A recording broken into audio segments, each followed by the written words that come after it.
मेंबरीन और परजल वफरमा मुक़्तदर उलमा किराम अजीज बच्चों, मीठे मीठे इस्लामी भाइयों, पर्दा नशीन माओ और बहनों, अस्सलामु अलैकुम व रहमतुल्लाहि व बरकातुहू। अल्हम्दुलिल्लाहिल्लज़ी अब्दल अखलाक वल अर्ज़ीन वस्सलातु वस्सलामु अला मन कान नबिय्यन व आदम बैनल माइ वत्तीन। सदक़ल्लाहु मौलाना अज़ीम व बल्लगना रसूलुहुन नबियुल अमीनुल मकीनुल मुबीनुल मुअय्यिनुल करीम व नहनु अला ज़ालिका लमिनश शाहिदीन व शाकिरीन वल्हम्दुलिल्लाहि रब्बिल आलमीन।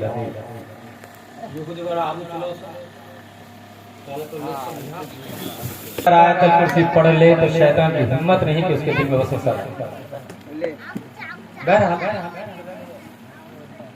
कुल्लु नफ्सिन ज़ाइक़तुल मौत। सदक़ल्लाहु मौलाना अज़ीम व बल्लगना रसूलुहुन नबियुल अमीनुल मकीनुल मुबीनुल मुअय्यिनुल करीम।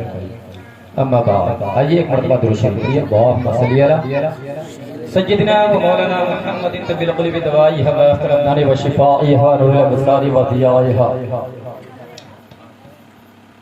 शायर फरमाते हैं कि चिरागों से ना पूछो कि बाकी दिल कितना है, चिरागों से ना पूछो कि बाकी दिल कितना है, ना ही सांसों से पूछो कि बाकी खेल कितना है। अरे पूछो सिर्फ कफन में सोए हुए इंसानों से, जिंदगी में अमल हो तो कफन में चैन कितना है। आज मैं आप हज़रात को हंसाने के लिए नहीं आया हूँ, ना चिल्लाने के लिए आया, बस कुछ देर मेरी तकरीर समाप्त फरमाए ताकि कुछ नसीहत की बातें हो जाए। हज़रात 40वीं हम क्यों मनाते हैं? इस 40वीं के पीछे बहुत सारे फायदे हैं। हजरत आदम अलैहिस्सलाम मोड़ पे साथ मौका घुरा दूंगा।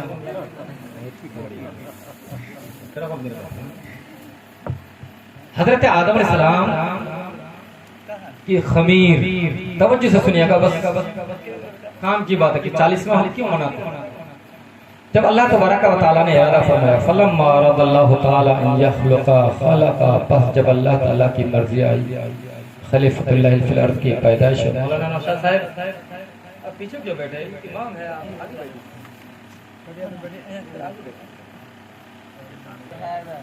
अल्लाह तबारक व तआला ने फरिश्तों को हुक्म दिया, ओ फरिश्तों जमीन पर जाओ, मिट्टी लेकर के आओ।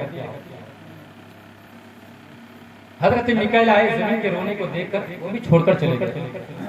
इसराफिल आए, जमीन के रोने को देखकर वो भी छोड़कर चले गए। और मिकाईल आए, वो भी छोड़कर चले गए। जिब्रील आए, वो भी छोड़कर चले गए। लास्ट में हजरत इजराइल आए, उसने डायरेक्ट क्या कहा कि मैं तेरे रोने को देखूं या रब का हुक्म। अब जब हजरत आदम अलैहिस्सलाम की मिट्टी खमीर को तैयार की गई तो 39 दिन तक गम की बारिश। कितने दिन तक? 39 दिन तक उस मिट्टी पर गम की बारिश हुई थी। इसलिए आज इंसानों को गम ज्यादा। करोड़पति भी हो, अरबपति भी हो जाए, लेकिन टेंशन है। क्यों टेंशन है? कि जब हजरत आदम अलैहिस्सलाम की खमीर तैयार की जा रही थी, 39 दिन तक गम की बारिश हुई। इसलिए इंसान को ज्यादातर गम लगा है।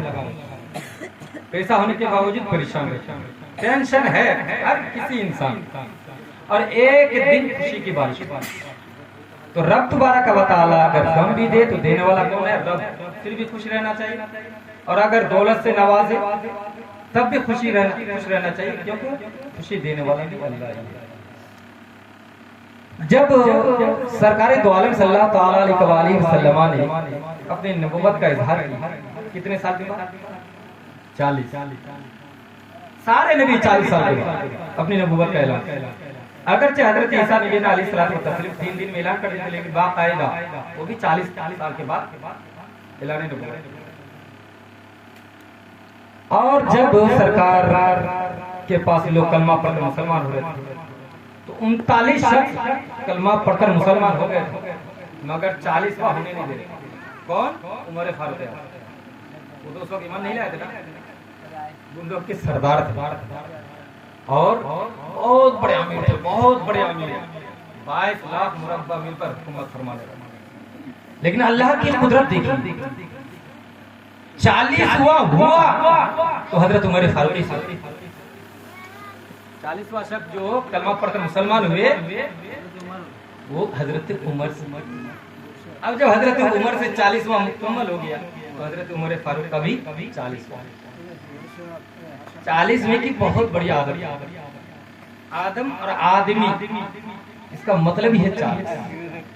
हजरत यूसुफ अलैहिस्सलाम के कुएं में डाल दिया गया, 40 साल के बाद निकाले 40 साल। जब बच्चा माँ के पेट में करार पाता तो 40 दिन घमंड घर में रहता, फिर 40 दिन के बाद ढेला बन गया, फिर 40 दिन के बाद कुरान पाक में इरशाद है लक़द खलक़नल इंसाना मिन नुत्फ़तिन सुम्मा खलक़नल नुत्फ़ता अलक़ता फ़ख़लक़नल अलक़ता मुज़ग़ता फ़ख़लक़नल मुज़ग़ता इज़ामा फ़कसौनल इज़ामा लहमा। 40 दिन में खून का ढेला बनता है, फिर 40 दिन में गोश्त का लोथड़ा बनता है, फिर 40 दिन के बाद इज़ामन हड्डी पैदा की जाती है, फिर 40 दिन बाद फ़कसौनल इज़ामा लहमा, उस हड्डी के ऊपर गोश्त की चादर चढ़ा दी जाती है। तो अब अगर कोई 40वें का इनकार करे तो इंसान की पैदाइश ही 40 से मुकम्मल। अच्छा, बच्चा जब पैदा होता है तो कब निकालते हैं हम? 40 दिन के बाद ही निकालते हैं। 40 दिन के बाद पाक होता है। तो अब कोई इसमें एतराज नहीं कर सकता। 40वां इसलिए मनाया जाता है कि जिस दिन से वो इंतकाल हुआ उस दिन से लेकर 40वें दिन तक इंसान को कसरत से दुरूद शरीफ पढ़ना चाहिए, कुरान की तिलावत करनी चाहिए, कलमा तैयबा का विर्द करनी चाहिए, इसलिए कि 40वें दिन उसको जगह मकाम दिया जाता है। अब जिस तरह से आप उसके लिए सवाब पहुंचाएंगे उसी हिसाब से उसको रोको, इसलिए 40वें मनाया। समझते बात समझ में आ गई? 40वां क्यों मनाते हैं? इसलिए मनाते हैं। अब आइए, तकरीर तो हम बहुत सुनते हैं मगर हमारे दिल में खुदा का खौफ नहीं। मेन बात है कभी भी हम जलसा सुनने के लिए जाए, दिल में इरादा हो कि जाऊंगा तो कुछ ना कुछ बातें सुनूं, उस पर अमल करूंगा। उससे फायदा क्या है कि सुनने वाले को फायदा है, बोलने वाले को फायदा है, और ये स्टेज भी गवाह रहता है कल उसी बात पर अमल करने के सदक़े से उसका बेड़ा पार। आज हम इससे गुनाहों की आदत छोड़ती नहीं है। क्यों? वजह क्या है? आइए एक प्यारा वाकया सुनिए। हजरत इब्राहिम बिन अदम, थोड़ा सा आगे। हजरत इब्राहिम बिन अदम बहुत बड़े बादशाह थे, इनके खानदानी बादशाह, मगर इनने अपनी बादशाह को ठुकरा कर जंगल निकल गए। खानदानी बादशाह, अलग के बादशाह थे। कौन? इब्राहिम बिन अदहम। वो अपने बादशाह को लात मारकर जंगल में चले गए इबादत करने। दुनियावी जिंदगी जीना बेकार, खुदा का खौफ का जंगल निकल गए। नदी के किनारे अपनी गुदरी को सीने लगे। बादशाह अपनी गुदरी, फटे हुए गुदरी को सीने लगे, पुराना हो गए, सी रहे बैठकर समंदर के ऊपर। तो इधर से इनके हुजरा चले गए। बादशाह सलामत, आप एक बादशाह होकर कितनी बड़ी अफसोस की बात है, फटे पुराने गुदरी को सी रहे हैं। अलीशान घर को छोड़कर, अलीशान महलात को छोड़कर, सोफे गद्दे को छोड़कर, ऐसी को छोड़कर आप फटे पुराने गुदरी को सी रहे। क्या यही बात अगर समझ जाती तो मैं बादशाहत क्यों ठुकरा था? तो वजीरों ने कहा देखिए आपके आने के बाद कोई बादशाह बनने के लिए कोई तैयार नहीं है, आप चलिए अलीशान जिंदगी गुजारिए। कहा ऐसी जिंदगी में ठोकर मारता हूँ। कहा ऐसी जिंदगी गुजार के आपको क्या मिला? ऐसी जिंदगी गुजार के आपको क्या मिला? कहा देखना चाहते हो, जानना चाहते हो? वो अपनी सुई को समंदर में फेंक देते। जिस सुई से गुदरी सी रहे थे उस सुई को समंदर में फेंक देते, और फेंकने के बाद मछलियों को कहते हैं मछलियों मेरी सुई ला करके दो। तो समंदर में जितनी मछलियां थी सारी की सारी मछलियां, कोई सोने की सुई, कोई चांदी की सुई ढूंढ करके लेकर आ गए। सारे वजीर देखकर परेशान, ये बादशाह और इनकी बात, इनकी हुकूमत मछलियों पर चलने लगी। अब फिर बादशाह ने कहा ऐ मछलियों, मुझे सोने चांदी की सुई नहीं चाहिए, मैंने जो सुई फेंका है वही सुई मुझे चाहिए। अल्लाह की कुदरत देखो, मछली डुबकी लगाई और वही सुई लाकर दिखाई। सारे के सारे वजीर देखकर दंग रहे। है अफसोस, वाकई में ये जिंदगी हमारी चंद दिन के लिए वो जिंदगी क्या छोड़ दिए, बताओ मछलियों पर हुकूमत करने लगे।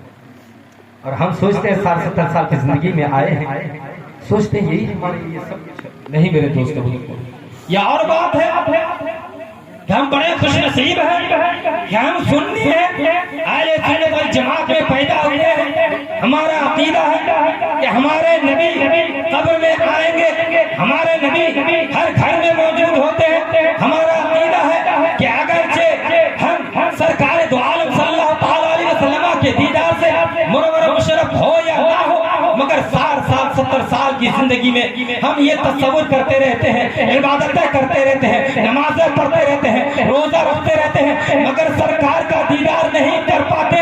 मगर मरने के बाद हमारा मुकाम इतना ऊंचा हो जाता है कि जैसे हम कब्र के अंदर जाते हैं सरकार की दीदार से मुनव्वर मुशर्रफ हो जाते हैं। फिर कहते हैं कि लाद में इसमें रुके शय का दाग लेके चले, अंधेरी रात सुनी थी चिराग लेके।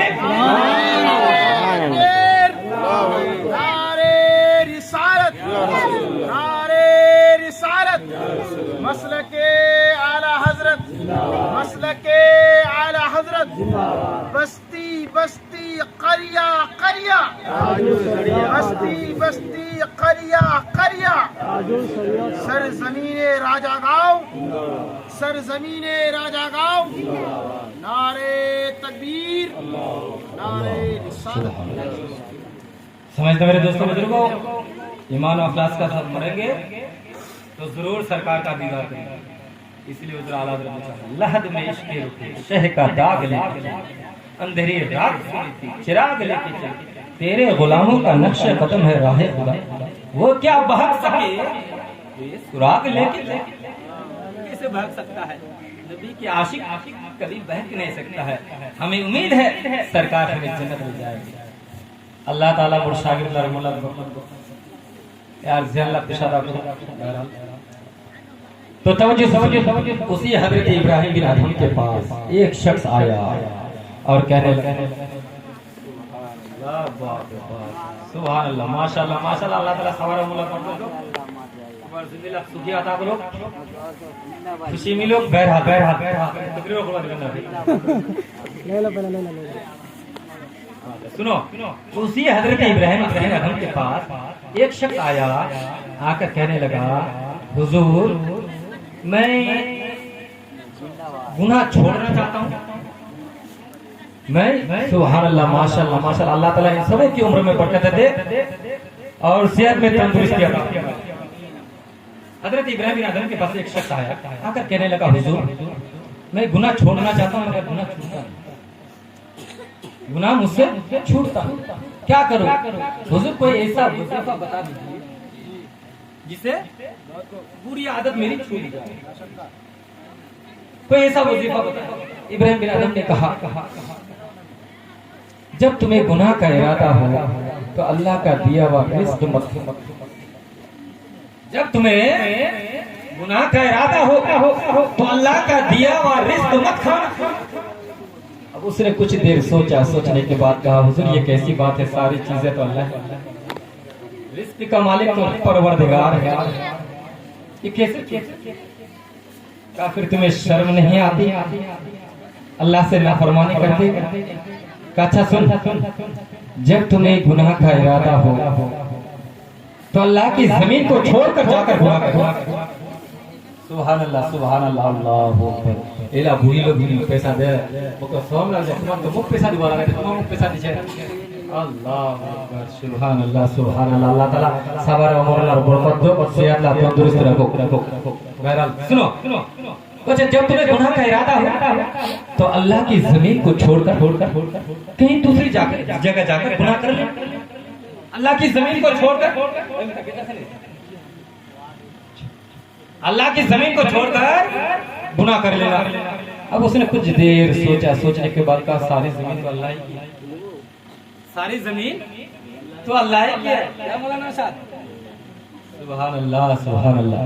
हुजूर ये कैसी बात है, सारी जमीन तो अल्लाह ही की है, तो फिर तुम्हें शर्म नहीं आती? जब तुम्हें मालूम है कि सारी जमीन अल्लाह की, तो अल्लाह की जमीन पर क्यों गुनाह करते हो? अल्लाह अकबर, या नाम का किताब भूल गई तो अल्लाह ताला ने तंदुरुस्त रखो, आगू चलाना आलिम बनो। बहरहाल अल्लाह की जमीन छोड़कर गुनाह कर लो। तो उसने कहा सारी जमीन तो अल्लाह ही। फिर हजरत इब्राहिम बिन अदहम ने कहा, ए तवज्जो से सुनो, तवज्जो से। हजरत इब्राहिम बिन अदहम ने कहा, अच्छा एक काम कर, ऐसी जगह चला जा जहाँ तुझे कोई ना देखता हो। सुभान अल्लाह, सुभान अल्लाह, अल्लाह ताला हमारे भाई की उम्र में बरकत दे। ऐसी जगह चला जा, तवज्जो, इधर इधर देखिए, इधर देखिए, क्या पता 9 महीने के बाद आया हो। ऐसा हो कि आप लोगों को कुछ सुनने के बाद उस पर अमल कर सके और मुझे भी फायदा हो, आपको भी फायदा हो, क्योंकि मौत की कोई गारंटी नहीं है। इसलिए मैं आया हूं ताकि आप लोग कुछ हासिल कर लें। बहरहाल तो सुनिए, ऐसी जगह चले जाओ जहां अल्लाह ना देखता। तवज्जो तवज्जो, मुझे जा तवज्जो चना। ऐसी जगह जाकर गुनाह करो जहां अल्लाह ना देखता हो। अब उसने सोचा, सोचने के बाद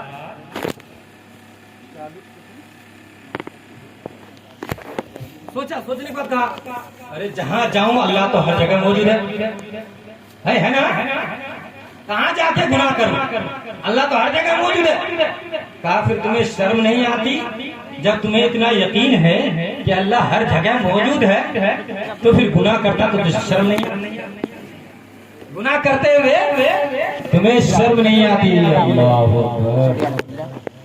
अल्लाह ताला यहाँ से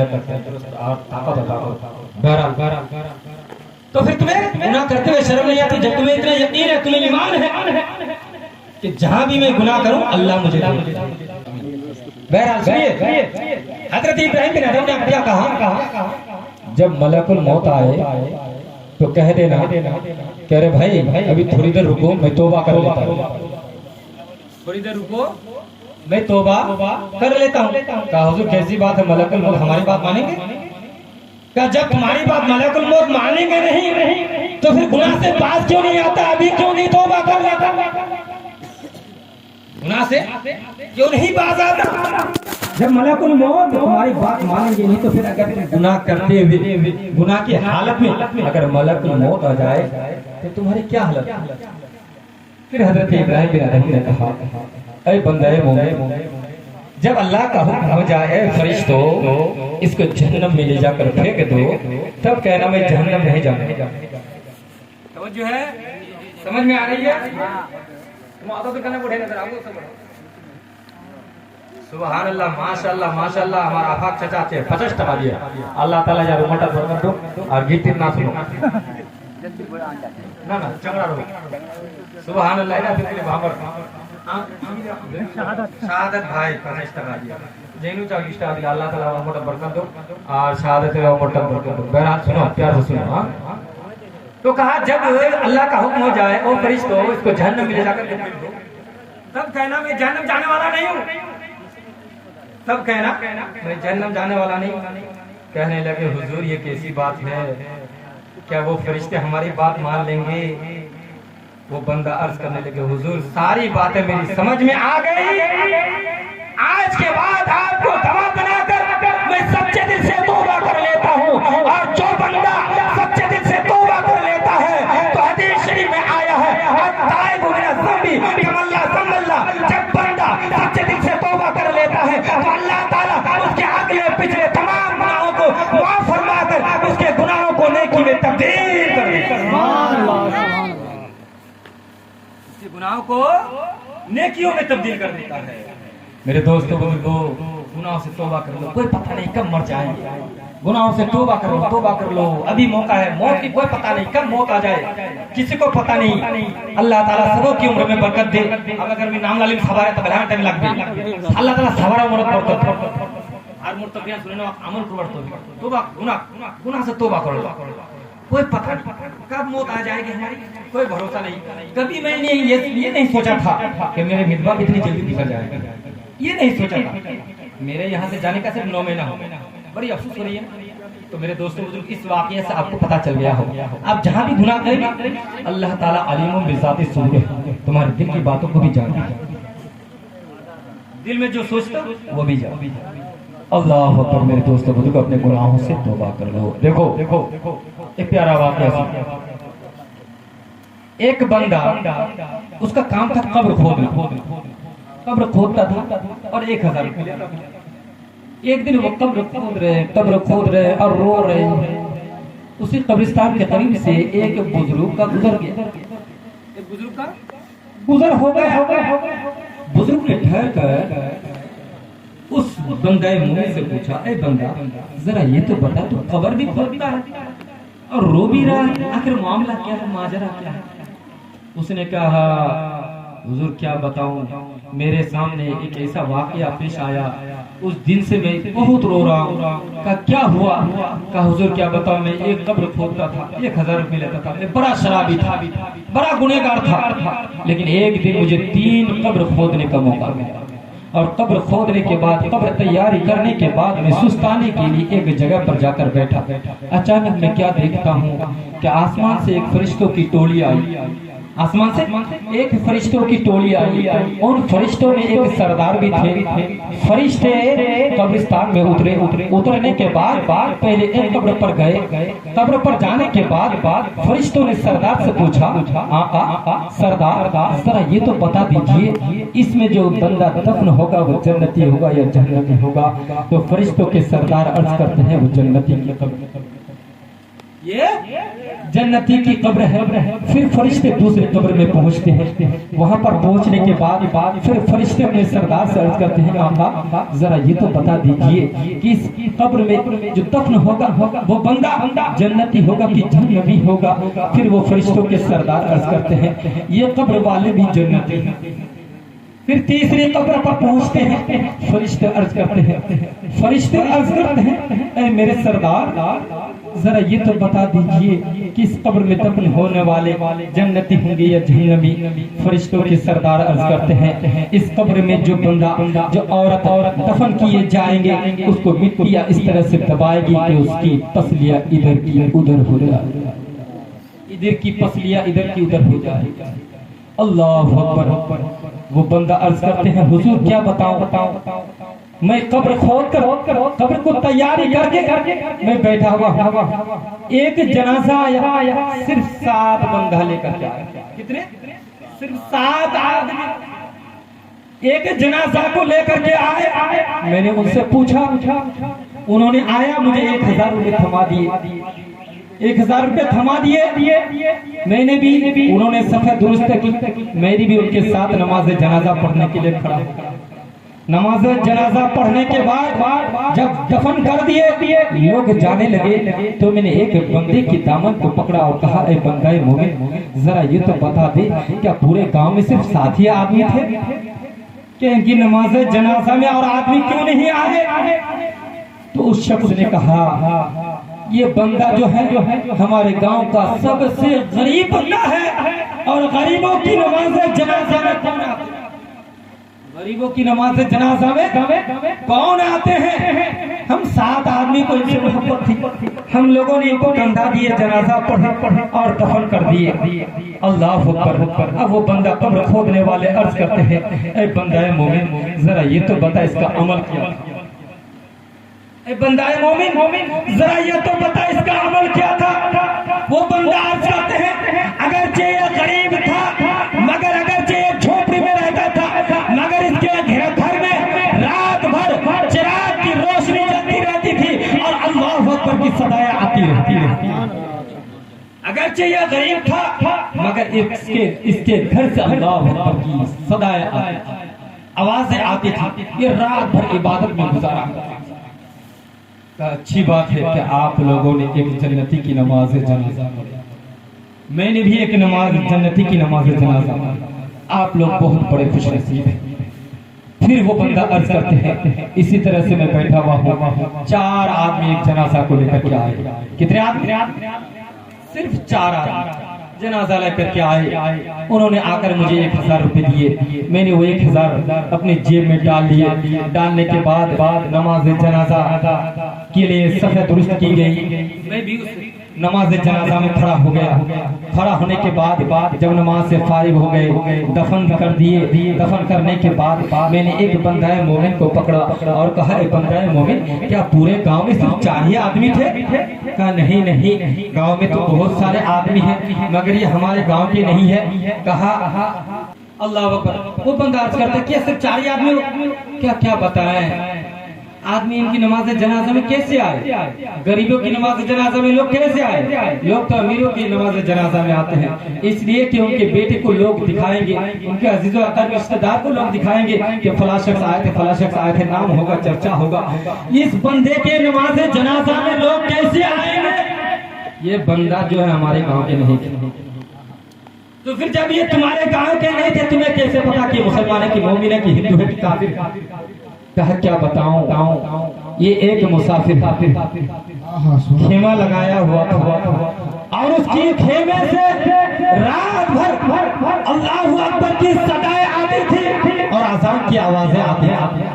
इससे पता चल गया कि ये मोमिन है, इसलिए हम 4 बंदे ने इनके कफन का इंतजाम किया, गुस्ल का इंतजाम किए, जनाजा पढ़े, कब्र खुदवाए और कफन करके अब जाने लगे। अल्लाह अकबर। वो बंदा वो कब्र खोदने वाले अर्ज करते हैं आप लोग बहुत बड़े खुशनसीब हैं इसलिए कि ये बंदा मोमिन कोई जहन्नमी नहीं बल्कि एक जन्नती है। आप लोगों ने एक जन्नती की नमाज जनाजा पढ़े हैं, मैंने भी इनकी नमाज जनाजा पढ़े हैं। अल्लाह का फजल हुआ तो इनके सदके से अल्लाह हमारा भी दिया पार पार। नारे तकबीर, नारे रिसालत, मसलके आला हजरत, मसलके आला हजरत, बस्ती बस्ती करिया करिया, बस्ती बस्ती करिया करिया। नारे तकबीर, नारे रिसालत, हजरत अल्लामा मौलाना कबीर अहमद हनफी। नारे तकबीर, नारे रिसालत। मेरे दोस्तों बुजुर्गों, अब तीसरे की कब्र की बारी है। वो बंदा खड़ा है, हजारों का मजमा है, बहुत सारे लोग उनकी नमाज जनाजा में। एक शख्स आया, 1000 रुपये उसके मुंह पर मारा, कब्र खोदने वाले का ले 1000 और दूर चला गया। 1000 रुपये उसके मुंह पर मारा और वो दूर चला गया, जाकर बैठ गए। नमाज जनाजे लोग फारिग होने के बाद मेरे दोस्तों बुजुर्गों दफन का इंतजाम किया, दफन कर दिए। करने के बाद लोग जाने लगे तो एक बंदे को उस कब्र खोदने वाले ने पकड़ा और कहा ए बंदा मोमिन जरा ये तो बता दे कि नमाज जनाजे भी बहुत सारे लोग आए हैं, बहुत सारे लोग आए हैं, अच्छा ये तो बता कि ये कौन है, ये है कौन, इनकी आदत कैसी थी, इनकी किरदार कैसी थी, इनका अमल क्या था? वो बंदा मोमिन अर्ज करते हैं क्या बताएं, ये हमारे गांव के सबसे अमीर की बीवी, हमारे गांव के सबसे अमीर की बीवी है। कहा इनकी आदत क्या थी, इसका अमल क्या था? कहा क्या बताएं, ये बहुत बुरी आदत की थी, पतला कपड़ा पहनकर सड़कों में अक्सर घुमा करती थी, कमर को लचक कर गरीबों को दिखाकर कीमती कपड़ा पहनकर उनके सामने गुजरा करती थी।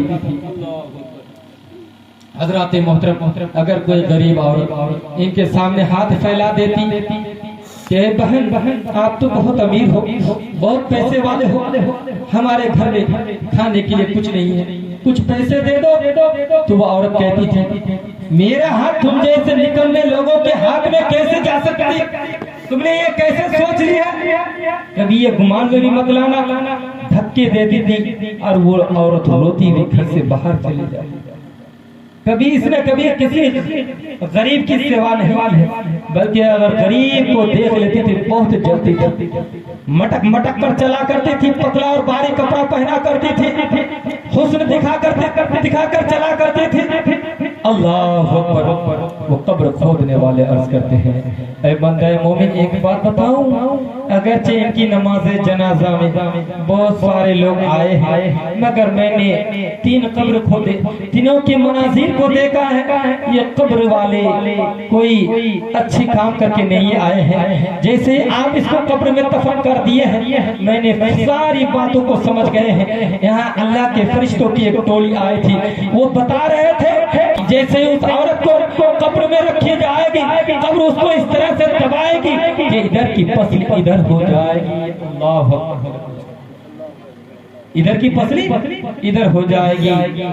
अल्लाह अकबर। इससे पता चला मेरे दोस्त बुजुर्गों कि मौत को याद करो, मौत की तैयारी करो, अपने हुस्न को दूसरों को ना दिखाओ, ऐसा कपड़ा ना पहनो, ऐसा बुर्का ना पहनो कि 60 साल का बूढ़ा देखकर उसके मुंह में पानी आ जाए। उसकी अगर आप ऐसे कपड़े पहनकर घूमोगे और 60 साल के बूढ़े के मुंह में पानी आ गया तो अपना तो गुनाह करने का जवाब देना ही पड़ेगी। मेरी माओ बहनों, उस बूढ़े ने जो गुनाह किया है उसका भी जवाब देना पड़ेगा।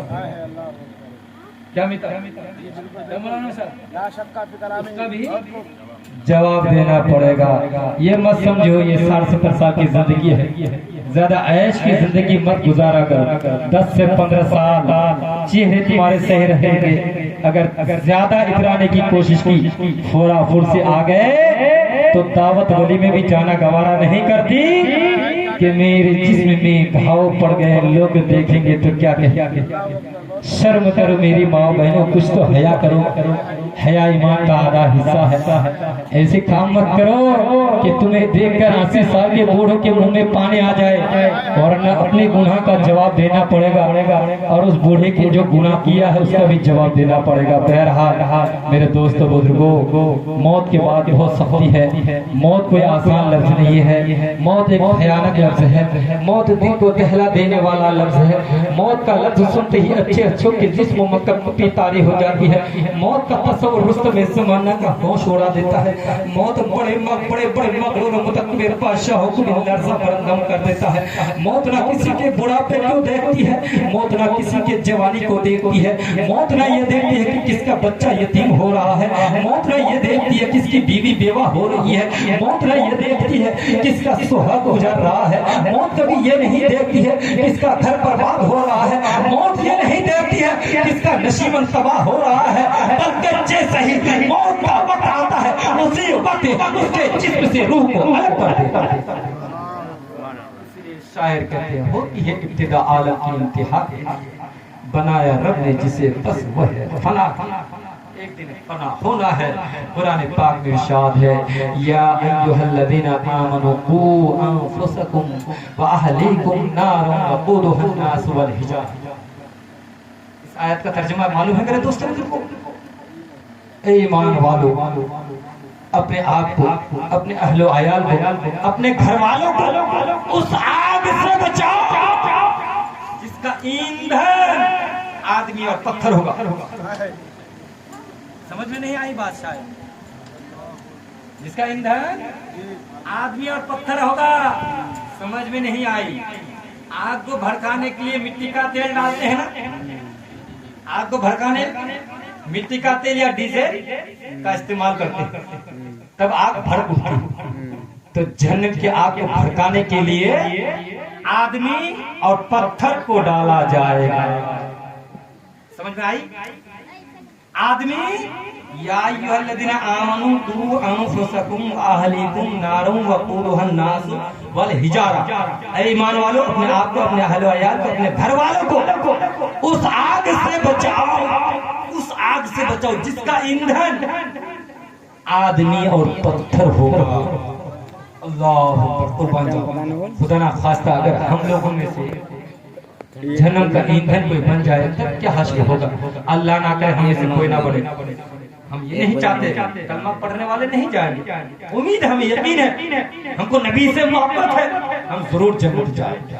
लेकिन डरो, कुरान पाक की आयत है, डरो कि हम जहन्नम के आग के ईंधन न बन जाए। ईमान वालों, अपने घर वालों को उस आग से बचाओ जिसका ईंधन यानी किराची तेल, जिसका ईंधन आदमी और पत्थर होगा। हजरत सैयदना अकील बिन अबू तालिब फरमाते हैं, मैं जोशीला तकरीर करने नहीं आया हूं, समझाने के लिए आया हूं। हजरत सैयदना अकील बिन अबू तालिब फरमाते हैं कि मेरा एक मर्तबा सरकार दो आलम सल्लल्लाहु तआला अलैहि वसल्लम के साथ सफर हुआ। किसके साथ? हमारे नबी के साथ। किसका? सैयदना अकील बिन अबी तालिब। अल्लाह सैयदना अकील बिन अबू तालिब फरमाते हैं, अल्लाह ताला कुर्बान चदार गुना पर को तो चाहने वाला अगला चलो अच्छे बोलते हैं। बहरहाल सुनो, तो क्या कहा हजरत सैयदना अकील बिन अबू तालिब फरमाते हैं मेरा सरकार दो आलम सल्लल्लाहु ताला अलैहि वसल्लम के साथ सफर हुआ, तो सरकार दो आलम सल्लल्लाहु ताला अलैहि वसल्लम को कज़ाए हाजत की जरूरत पेश आई। बिता बुरे आगो कज़ाए हाजत पेशाब पायखाना जरूरत पेश आई, तो सरकार ने दरख्तों की तरफ अंगुली से इशारा किया। किसकी तरफ? दरख्तों की तरफ। और सैयदना अकील बिन अबू तालिब से फरमाया जाओ दरख्तों से कह दो कि सरकार दो आलम सल्लल्लाहु ताला अलैहि वसल्लम को कज़ाए हाजत है। दरख्त अपनी जड़ों को उठाए और सरकार दो आलम सल्लल्लाहु ताला अलैहि वसल्लम की चारों तरफ से दीवार, दरख्त अपनी जड़ों से उठकर सरकार के पास आए और चारों तरफ से दीवार। सरकार कज़ाए हाजत से फारिग हुए, चलने लगे तो सैयदना अकील बिन अबू तालिब फरमाते हैं कि शिद्दत प्यास ने मुझे सताया। तवज्जो मसूद भाई, शिद्दत प्यास ने मुझे सताया, हल्क मेरा सूख गया, कहीं पानी का नामो निशान नहीं। मैं प्यास के मारे परेशान हूँ, हल्क मेरा सूख चुका है। मैं कई जगहों पर देखा मगर पानी का नामो निशान नहीं। लास्ट में मैंने सरकार दो आलम सल्लल्लाहु ताला अलैहि वसल्लम से फरमाया या रसूलुल्लाह सल्लल्लाहु ताला अलैहि वसल्लम, प्यास के मारे मेरा हल्क सूख चुका है। या रसूलुल्लाह मैं बहुत परेशान हूँ, तड़प रहा हूँ, मेरा हल्क सूख चुका है, हुजूर कुछ कीजिए, कहीं पानी मिल जाए। सरकार फरमाते हैं जा फला जगह पर पहाड़ जो नजर आ रहा है उस पहाड़ पर जा और जाकर कह दे कि सरकार दो आलम सल्लल्लाहु ताला अलैहि वसल्लम ने पानी देने के लिए कहा। सरकार दो आलम सल्लल्लाहु ताला अलैहि वसल्लम ने पानी देने के लिए कहा है। सैयदना अकील बिन अबू तालिब उस पहाड़ पर चढ़ते हैं, चढ़ने के बाद अर्ज करते हैं मैं इस पहाड़ पर खुद नहीं आया हूँ, सरकार दो आलम सल्लल्लाहु ताला अलैहि वसल्लम ने मुझे भेजा है। अगर तेरे पास कोई पानी का कतरा हो तो मुझे दे दो। मगर अफसोस वो पहाड़ रोने लगी और रो रो कर अर्ज कर दिया अरे पानी की बात करते हो, मेरे पास एक कतरा पानी भी नहीं है, इसलिए कि जब से ये आयत करीमा नाज़िल हुई कि जन्नत का ईंधन आग और पत्थर होगा, उसी दिन से मैं रो रहा हूँ। इतना रोया कि मेरे पास एक कतरा पानी भी बाकी नहीं रहा, पास एक कतरा पानी भी नहीं रहा। इस खौफ से डर रहा हूँ, ये पहाड़ रो रहे हैं कि मैं जहन्नम का ईंधन न बन जाऊं। मुसलमान गुनाहों से तौबा, गुनाहों से सच्ची तौबा करो, क्योंकि ये मत देखो कि अभी हमारे पास टाइम है, हमारे पास टाइम कि कल किसी ने नहीं देखा है। आज ही इस मंदिर से उठो, सच्चे दिल से तौबा करो, नमाज पढ़ना शुरू कर दो। ये सारी जमीन जायदाद सब यहाँ पड़ा का पड़ा है, कोई पूछने वाला नहीं।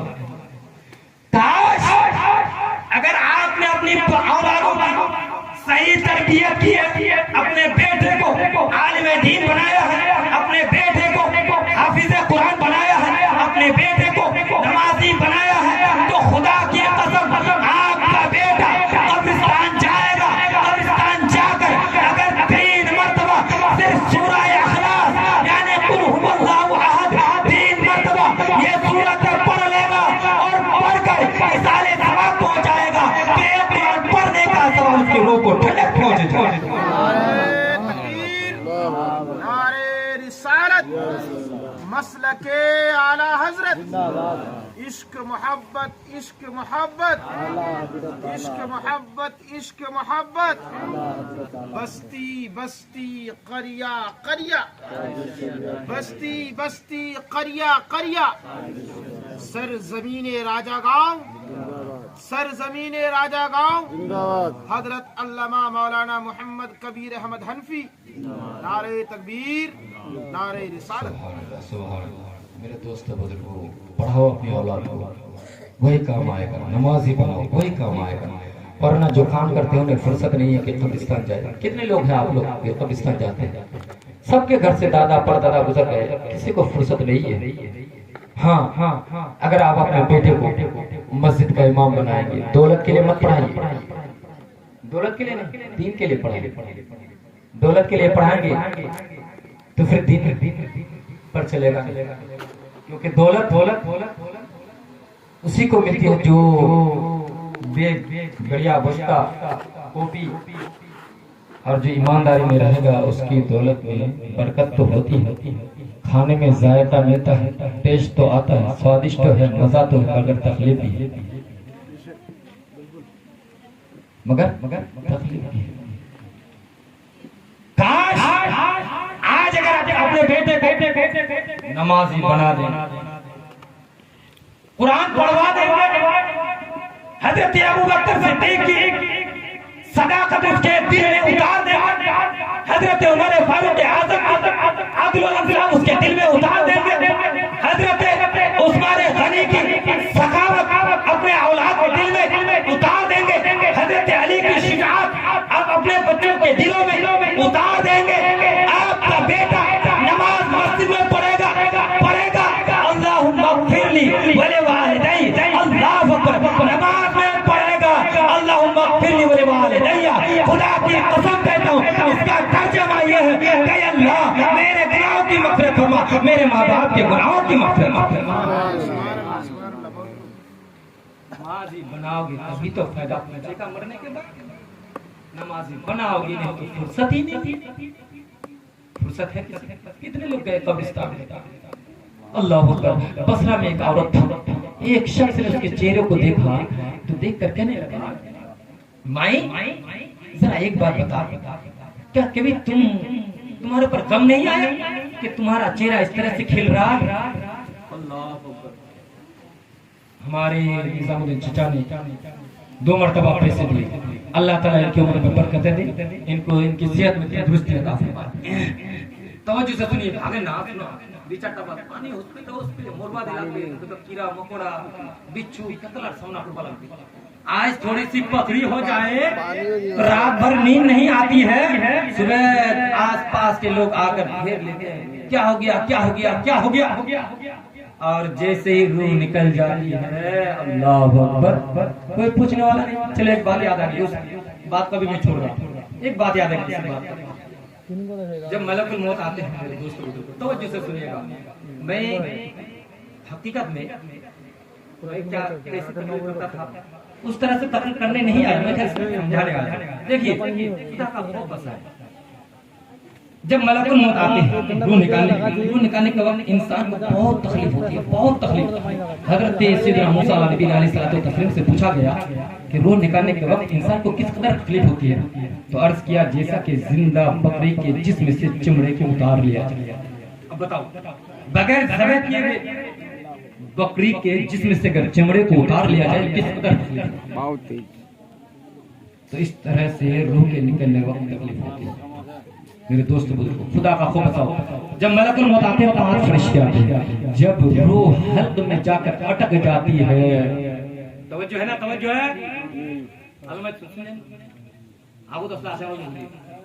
जब रूह हल्क में अटक जाती है, पहला फरिश्ता कहता है, ए बंदा ए मोमिन, ए इब्ने आदम, बता तेरी ताकत क्या हो, तेरा जिस्म कमजोर क्यों पड़ गया, तेरा जिस्म क्यों कमजोर पड़ गया, तू क्यों नहीं बोलता, तेरी फसी जुबान क्यों खामोश है, तेरी फसी जुबान क्यों खामोश है। फिर दूसरा फरिश्ता आता है, कब जब उसको घर से निकाल कर गुस्ल देने के लिए लिया जाता है, लेकर के जाते हैं।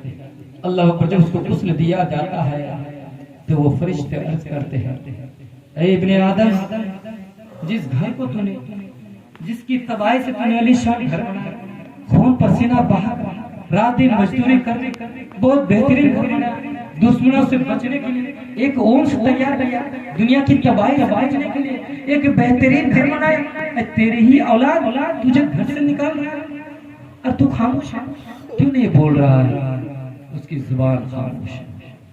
तीसरा फरिश्ता उस वक्त आता है जब बंदा उस बंदे को कंधा देता है, वही बंदा थे कि कल दूसरों को कंधा दिया करते थे और आज इतना बेबस हो गए, इतना मजबूर हो गए कि दूसरों के सहारे, दूसरों के कंधों के सहारे हम जनाजा करते हैं। फिर हमें गुरूर किस बात, तकब्बुर किस बात की? दूसरों के कंधों के सारे हम जनाजा में जा रहे हैं। तो जब लोग कंधे में उठाते हैं, तीसरा फरिश्ता कहते हैं, ऐ बंदाए मोमीन, आज तू इतने लंबे सफर की तरफ जा रहा है कि जिंदगी में कभी इतना लंबा सफर कभी तय नहीं किया। क्या मौलाना साहब?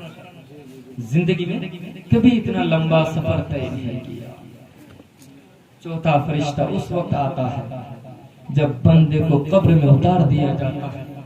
तो अर्ज करते हैं, ऐ बंदाए मोमीन, अगर तू अच्छे अमाल करके आया है तो कब्र तेरे लिए जन्नत के बागों में से बाग हो जाएगी या जन्नत के गढ़ों में से गढ़ा बन जाएगी।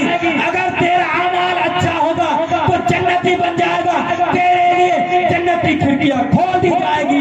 और अगर तेरा अमाल अच्छा ना होगा तो कब्र की मिट्टियां तुझे इस तरह से दबाएगी कि तेरी पसलियां इधर किधर हो जाएगी। समझ में आ रही है? अल्लाह बहुत ही मसूद भाइयों पैसा दीजिए वहाँ मालूम चले स्टेट जतने चीज हचे बोटला फरिश्ता लिखा चले। कल कयामत के दिन दो दोस्त एक जलसे में आए तो एक बंदे को जन्नत और एक बंदे के लिए रुक गए। एक नेकी नहीं है उसके पास, तो उसने अपने दोस्त से कहा, मेरे दोस्त तूने एक नेकी मुझसे ज्यादा कैसे कर ली? हम दोनों तो हर नेकी एक साथ करते थे, नमाज एक साथ करते थे, हाँ? तो आगे कैसे चलेंगे? कहा मेरे दोस्त जलसा सुनने के लिए गए थे, आपका ध्यान किसी और की तरफ था, मैंने एक मरतबा सुबहान अल्लाह, उसी के सदके से उसकी बख्शिश। क्या समझते हैं मेरे दोस्त के बुजुर्ग? सारी बातें हमारी लिखी जाती है यार, जो पैसे देते हैं वो भी लिखा है। फरिश्ते अभी ढापे हुए हैं और यहाँ जो दुआ मांगेंगे वो दुआ जल्दी कबूल होगी। एक यहाँ की दुआ, एक माँ बाप की दुआ, एक मिंबर पर जो दुआ मांगी जाती है, ये तीन जगहों की दुआ फौरन कबूल होती है। समझते हैं? अभी रात के 12 से ज्यादा हो गया। बहरहाल सुनिए, तो पांचवा फरिश्ता, अच्छा सुनिए, पांचवा फरिश्ता अब आता है कब? पांचवा फरिश्ता कब आता है?